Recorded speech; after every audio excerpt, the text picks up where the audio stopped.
حضرت بہلول دانا بغداد کے مشہور صوفی بزرگ تھے۔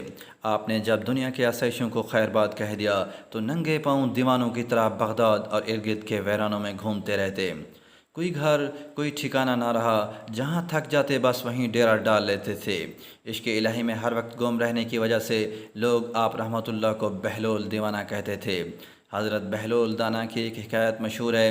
ایک مرتبہ خلیفہ ہارون الرشید نے اعلان کیا کہ اس کے دربار میں خراسان سے فقہا آ رہے ہیں، ان کے علم سے فیض یاب ہونے کے لیے سب کو دربار میں آنے کی عام دعوت ہے۔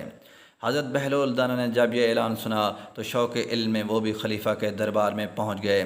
دربار پہلے ہی سے لوگوں سے بھرا ہوا تھا۔ حضرت بہلول دانا نے جب خلیفہ ہارون الرشید کو سلام کیا تو ہارون الرشید نے ان کو اپنے پاس بلا لیا۔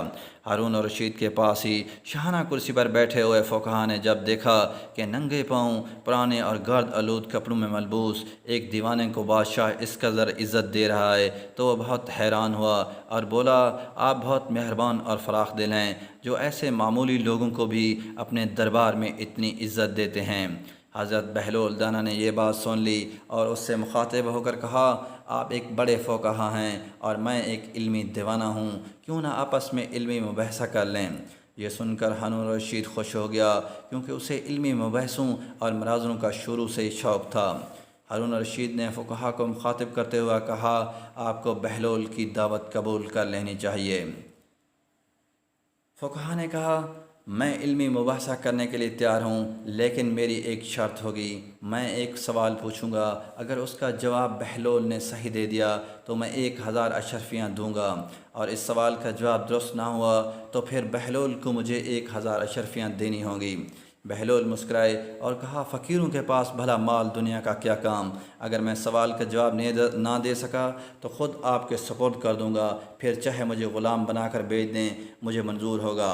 فقہا نے یہ بات مان لی اور سوال کیا گیا کہ ایک گھر میں عورت اپنے شرعی شوہر کے ساتھ بیٹھی ہوئی ہے، گھر میں مزید 2 افراد بھی موجود ہیں، ان میں سے ایک شخص نماز پڑھ رہا ہے اور دوسرا روزے سے ہے۔ اچانک دروازے پر دستک ہوتی ہے اور ایک چوتھا شخص گھر کے اندر داخل ہو جاتا ہے۔ اس کے آتے ہی شوہر اور بیوی ایک دوسرے پر حرام ہو جاتے ہیں۔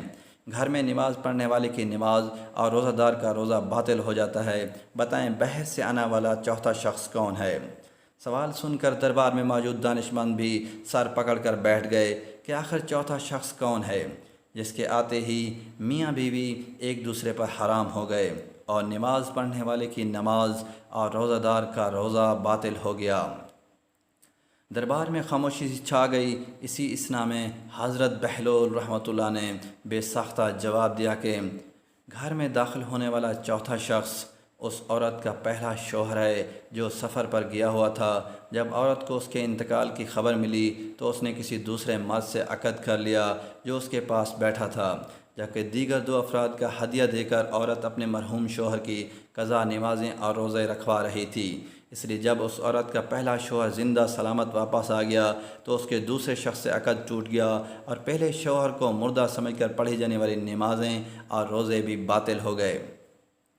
حضرت بہلول دانا کا جواب سن کر ہر کوئی آشش کر اٹھا۔ ہارون الرشید نے بہلول کو شاباش دی۔ فقہا نے شرط کے مطابق 1000 اشرفیاں بہلول کا دینا چاہیں تو آپ نے کہا، ہم فقیروں کو دنیا کے مال کی ضرورت نہیں، ان اشرفیوں کو مخلوق خدا میں بانٹ دیجئے۔